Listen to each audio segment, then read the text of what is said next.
everybody, welcome to another video. My name is Infiniti Whitley and I am a life insurance broker in the states of Missouri and Michigan.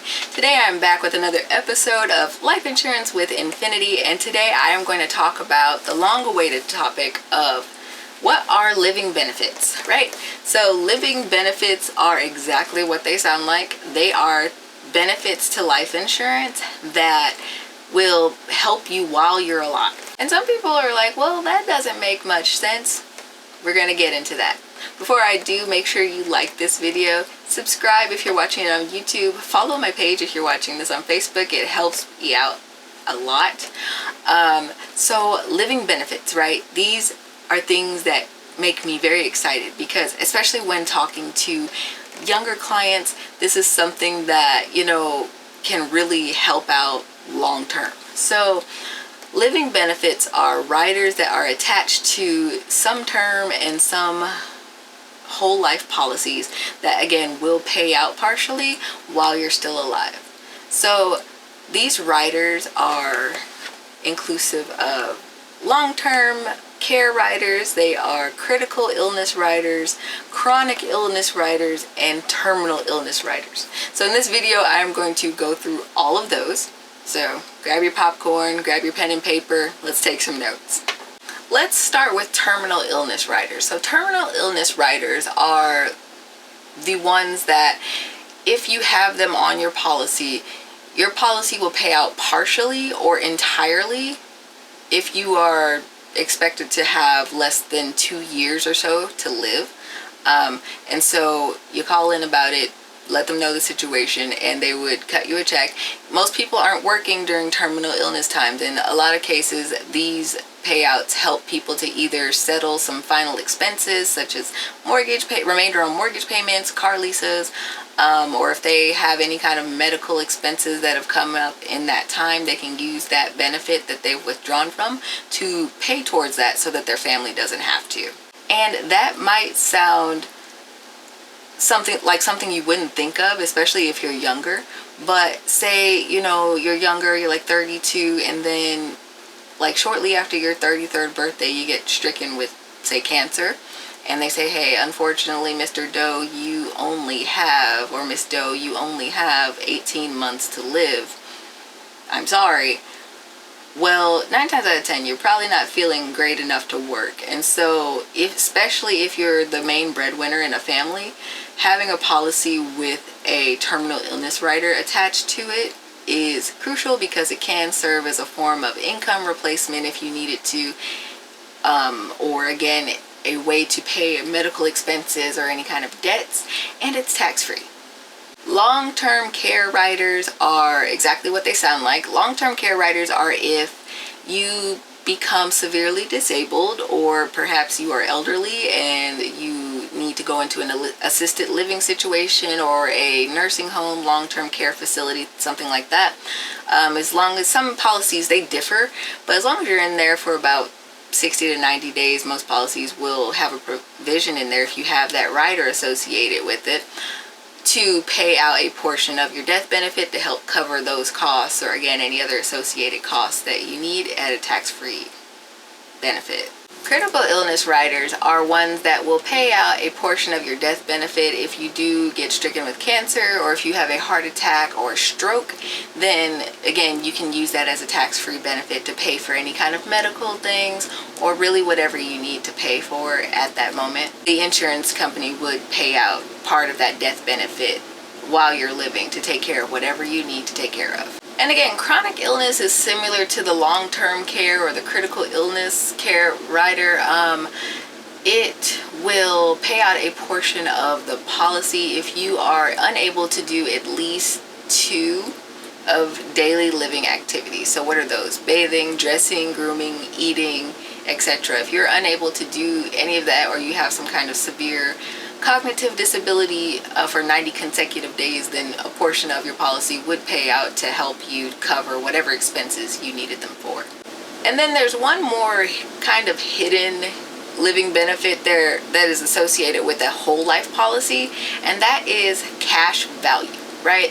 So in a whole life policy, that policy is building cash value as long as it's enforced. So that means that later on, if you have to, a lot of times this is baked into your standard policies, but a lot of times you can borrow against the cash value, the face value of that policy, to pay for whatever you need at that moment, whatever your needs are at that moment, and then you just pay it back over time.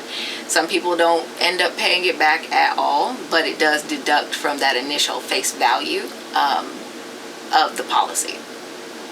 So why are these riders and conditions important as far as living benefits go, right? So, I mean, really, why is all insurance important? Because it protects, it safeguards against the future. It insulates you from risks of life. So, you know, again, as I've said in other videos, you never know what life will throw at you, and you don't really want to be caught without proper protections put in place.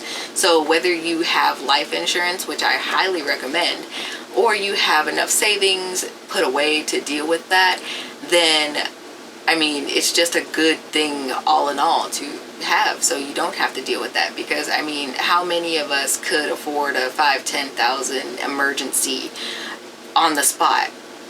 I can't. So, you know, things like that are something that you want to consider when you're shopping around for insurance. I always tell my clients, whether they're young or they're old, to ask their agent about living benefits, if those are details that if those are riders that they qualify for while, you know, searching for policies and things like that.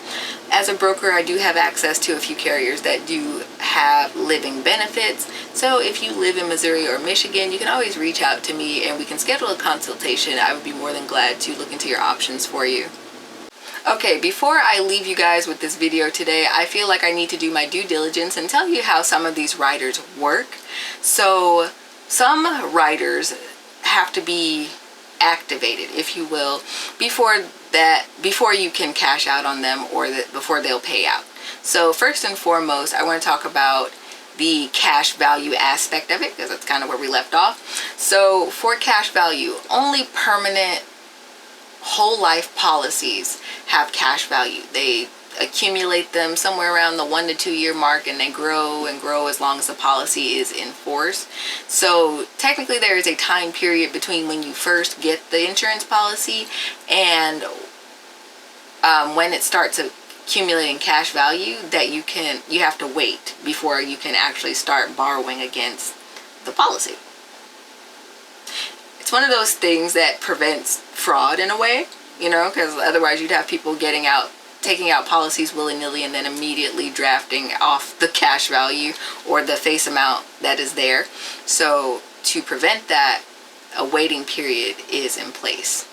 Again, speaking to that waiting period, some policies do have a waiting period, especially speaking to graded policies or modified policies, where if you do have a certain kind of pre-existing condition that the insurance company considers to be a high risk, sometimes you might hear, hey, you qualify for a graded policy or a modified policy that pays out in steps. So you want to make sure you're asking about that, especially if you have conditions like congestive heart failure, or you've had stents placed, or if you've had heart attacks, things like that. You want to make sure that you're asking those questions to know when certain benefits are available to you as the policy owner, right? Because in a lot of cases, for me, when I write graded policies, that first year the insurance company will pay out a small percentage of the face value of that policy. The second year they'll pay out a little bit more, maybe up to half of the face amount of the policy. And then usually by that third year, if you make it to that third year, then that's when the full benefit of that policy will be in place. So for things like cash value or certain riders that you may have paid to put onto that policy, you want to make sure that you know when it's going to kick in and what you have when you have access to it. Age. Some riders have age restrictions on them. I haven't encountered it yet in my short insurance career, but some riders, you do have to be of a certain age in order to access them, and I would assume that those are things that are more geared towards you know, retirement age things, income replacement, things like that. But I would talk to your agent, look into those, and have them to do that deep digging for you. So health conditions, right? One of the high selling points for me as an agent is that all of my appointments are run over the phone. People contact me through the internet, or I contact them via leads, and we have a discussion. We don't have to meet face to face like old school life insurance. So given that most of the options that I present to people, like 99.9% of the options I present to people, require no medical exam, no saliva test, nothing like that.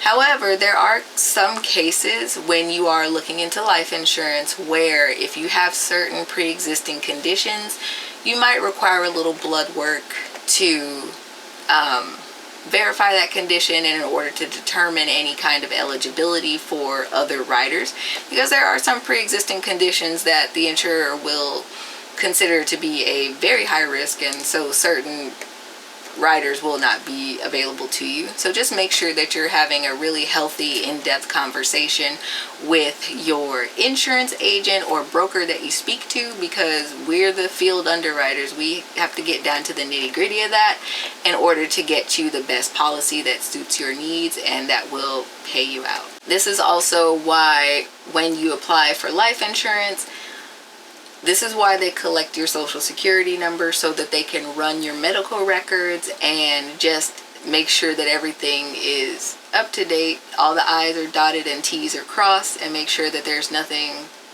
major going on behind the scenes with you. It's a question I get a lot, and I just thought about it, so I figured I'd bring it up here. And so again, with activation, some riders do need verification before they will kick in. So in the case of like long-term care, terminal or critical illness, these are things that the insurer would have to verify through your records with your doctors, or with your doctors, to make sure that that is the case. And then after that is verified, which is generally pretty quick process, then you get paid out. But okay, that was a bit of a longer video today. I hope it was informative for you. Don't forget to share this video if you found it helpful, because someone else might too. You never know. If you're watching this video on YouTube or Rumble, you can subscribe, follow this page so that you don't miss out on these weekly tips. I post my insurance info videos on Sundays at 3 p.m. CST. If you're seeing this on Facebook, don't forget to like and follow the page so that you don't miss out on my other posts that go up throughout the week.